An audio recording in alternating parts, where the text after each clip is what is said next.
天氣小精靈自動化教學，用 Make.com 自動發送天氣去 Telegram。每日朝早9:30自動查詢香港天氣，再由 ChatGPT 整理成自然語言，最後自動發送到 Telegram。你可能以為咧自動化好複雜，但其實呢個天氣小精靈流程真係簡單到唔得了。做呢個自動化過程咧，你會順便學識晒啲好重要嘅基礎技能啦。點樣玩 OpenAI 嘅 API 金螺？點樣開一個 Telegram bot 同埋拎到你嘅 Chat ID？ 點樣用 Make.com 串聯唔同平台做第一個實用自動化流程？呢啲技能學識咗之後做乜都容易。自動處理表格，收個 email 做摘要，每日發 AI 貼文，幫老細整每日早報，一齊開始成個天氣小精靈，幫自己每日都開個好開始。步驟1：設定時間排程，開一個新嘅 scenario， 選擇 schedule 模組，設定如下 ：Run scenario every day，time 9:30。Time Zone Asia Hong Kong 儲存。步驟2：加入 Weather 模組，加入模組 Weather Get Current Weather 設定啦。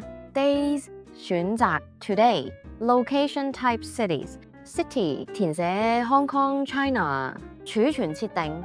步驟3：加入 OpenAI 模組 ChatGPT， 加入模組 OpenAI ChatGPT Whisper 就設定連線 My OpenAI Connection。第一次使用 OpenAI 嘅話，你要做以下幾步：去 OpenAI 嘅 API 網站咯，登入帳號，按 Create New Secret Key， 複製嗰串 API key 只會顯示一次，要儲低。返去 Make.com 喺 OpenAI 模組入邊按 Add 貼上 API key 儲存，用 API key 要付費。OpenAI 嘅計價係根據用量計算，每月少量使用通常只係幾蚊美金。Assistant 選擇已經建立嘅 ChatGPT Role User Message 填留下 prompt。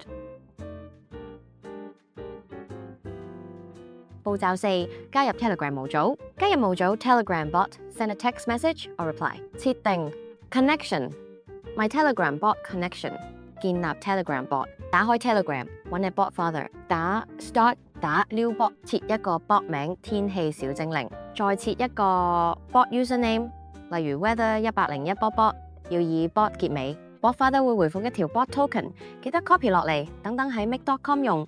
Chat ID 輸入你自己 Telegram 嘅 Chat ID， 揾自己嘅 Telegram Chat ID， 要俾 Make.com 知道要 send 信息去邊個 Telegram， 用以下方法揾你自己嘅 Chat ID。打開 Telegram 搜尋 at user info bot， 點入去之後咧打 start， 你會見到一段資料，入邊有個Telegram ID 123456789，記住呢個數字咧就係你個人 Chat ID 啦。Text 選擇嚟自 OpenAI 模組嘅回應 content。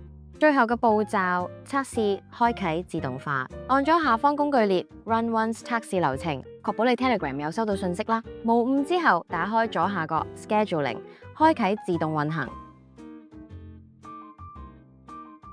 呢個天氣小精靈啊，自動化流程睇落簡單，其實你已經學識咗咧點用 API key 啦，點開 Telegram bot， 點用 ChatGPT 自動寫內容，點樣將唔同平台串連成一個 workflow。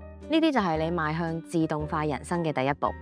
如果你覺得呢條片實用，記得訂閱我呢個頻道。未來我會繼續分享唔使寫曲嘅 AI 自動化教學，等你做嘢快啲、慳力啲、精明啲。想睇更加多日常 workflow 實戰案例、懶人教學同埋 AI 工具懶人包，記得 follow 我 IG AI Formula，like 同 share 下。我哋下條片再見。